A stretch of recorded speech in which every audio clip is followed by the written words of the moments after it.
আসসালামু আলাইকুম, সবাই কেমন আছেন? আমি আলহামদুলিল্লাহ ভালো আছি। আজকে একটি ডিম ও একটি পাউরুটি দিয়ে খুব সহজে বাচ্চাদের নাস্তা নিয়ে হাজির হলাম।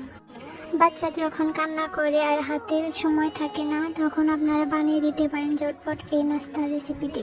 তো আমি প্রথমে একটি পাউরুটি নিয়েছি এবং মাঝখানে ছুরির সাহায্যে কেটে নিয়েছি।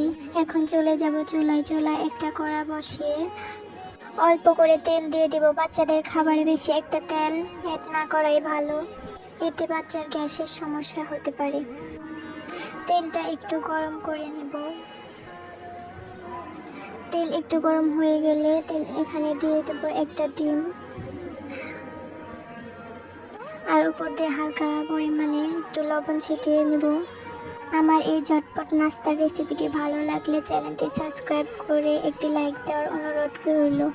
সে উল্টিয়ে নেব। এরপর কেটে রাখা পাউরুটি দিয়ে দেব উপরে, দিয়ে পাউরুটি সহ একটু হালকা আঁচে ভেজে নেব।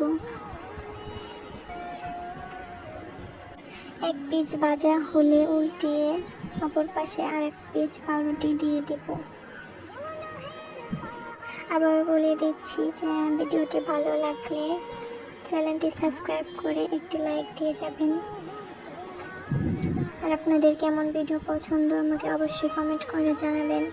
বাচ্চাদের এরকম নিত্য নতুন সহজ রেসিপি পেতে অবশ্যই আমার সাথে থাকবেন। নাস্তাটি বানানো হয়ে গেলে একটি প্লেটে নিয়ে নেব।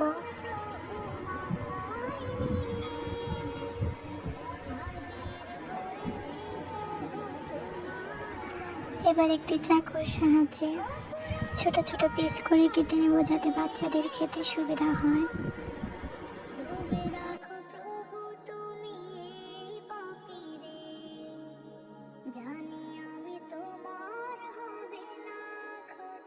আমি এখানে 4 পিস করে নিয়েছি। ভিডিওটি ভালো লাগলে একটা লাইক কমেন্ট করবেন। সবাই ভালো থাকবেন, সুস্থ থাকবেন। আল্লাহ হাফেজ।